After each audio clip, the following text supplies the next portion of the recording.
Stephanie, it's Stephanie with Comfort Eagle Roofing. We are here doing a rooftop inspection on a true architectural shingle. So just wanted to bring you up so you can see what you got going on. So while I'm here, we do need to keep this area, like the gutters, clean and free of debris. Otherwise, they're just gonna get weighed down and then they'll start to hang over. So yeah, that's just something to notice. Okay, so on to the reason that you brought us out, right? So the skylights are leaking. Not surprising, but so the areas surrounding the skylight should be nice and strong.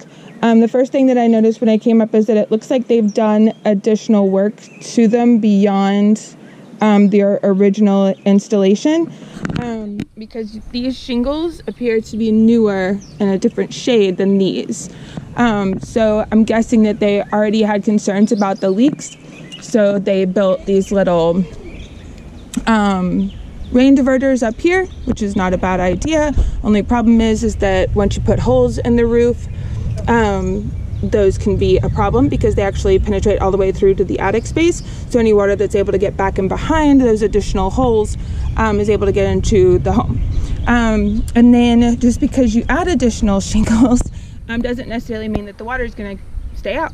It actually just kind of gives it a higher pitch to be able to get into as the water gets higher and higher, because the flashing only goes up so far, right? So depending on the direction in which the rain's coming in from, if it piles up here, it's able to get back behind the flashing that was built to kind of keep everything out, because they're not expecting it to get over 4 inches, right?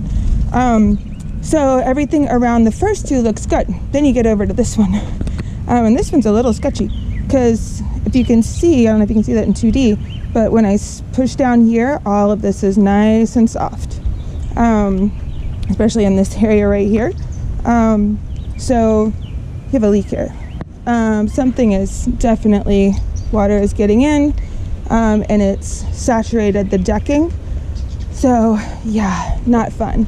But you asked me to take a look at the rest of the roof, which I'll do with the drone here in a few moments.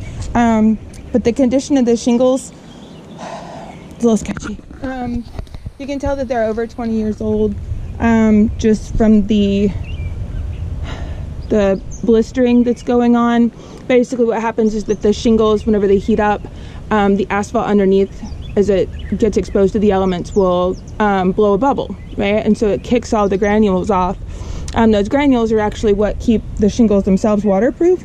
The asphalt and the fiberglass mat underneath will allow water to get into the home over time. So you can see the fiberglass has already been exposed in a lot of your shingles here. So yeah, my only concern is that whenever we start digging into this area to pull all of this up, it's going to damage the surrounding shingles. So yeah, okay. And I don't know what this is. This is an interesting situation, but we're definitely going to need to address this.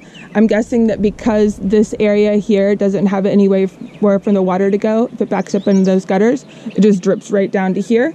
So they put multiple layers on top of it to try to keep the water out. So we'll ice and water that really well, slide your flashing up and behind, make sure that everything's watertight there. So, okay, well, I'll be down in just a minute so I can help you avoid the nightmares and the headaches associated with expensive interior damage.